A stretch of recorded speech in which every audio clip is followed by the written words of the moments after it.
What's the point? We cannot go back. They'll not want us. Not with so much blood on our hands. No. But today we washed some of the blood away.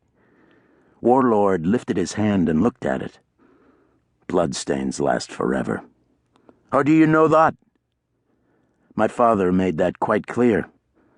Once you take a deliberate step into evil, you're marked for life and destined for hell. Aye, my father said the same stuff, right before he took off his belt and wailed on me. Magnus drooped, then perked up again.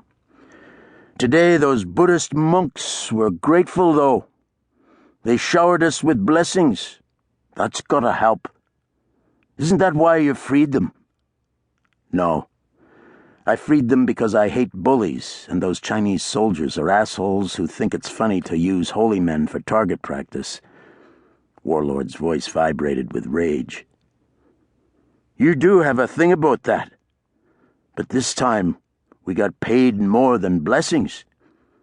For the raid had been profitable, bagging them firearms, ammunition, and a Chinese general who had surrendered his liquor and his gold to keep the photographs of his liaison with the local communist chairman's young son secret. Magnus grinned up and toward the east, where a glow on the horizon marked the rising moon. You and me, we've whored together. We've fought together.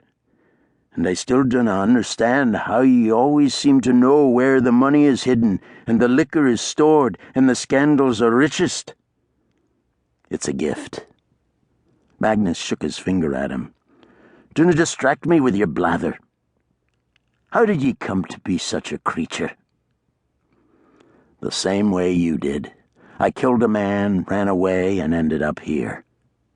Warlord lifted the bottle and toasted the snow-capped peaks that dominated their lives. Here, where the only law is what I make, and I don't have to beg forgiveness from anybody. That's not what I mean, and you know it. You've got a bad way about you. The shadow you cast is too black. When you're angry, you sort of... Magnus made a wiggling motion with his fingers.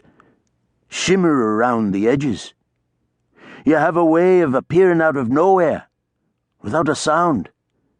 And you know things you've got no business knowing, like that Chinese general was buggering that lad. The men swear you're not human.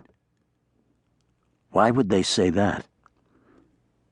Because of your eyes. Magnus shivered. What's wrong with my eyes? Warlord had that smooth, deadly tone in his voice again. Have you looked in the mirror lately? Bloody spooky they are. That's why the men have followed ye. But no, there's grumblings. Magnus braced himself for a wee bit of unpleasantness. Why would there be grumblings? Warlord asked with deceptive smoothness.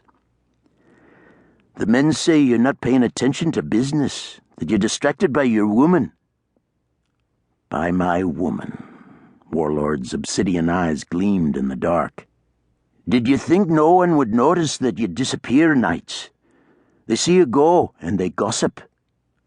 Magnus tried to lighten the atmosphere. Bunch of old women now, mercenaries. Warlord was not amused. Are they not happy with the results of this raid? Aye, but there's more to business than merely having a good fight and stealing a glorious amount of money. Magnus got down to business. Our boys are worried about their safety. There's rumors that the military on both sides of the border are tired of us thumbing our noses at them, and they're bringing in enforcers. What kind of enforcers?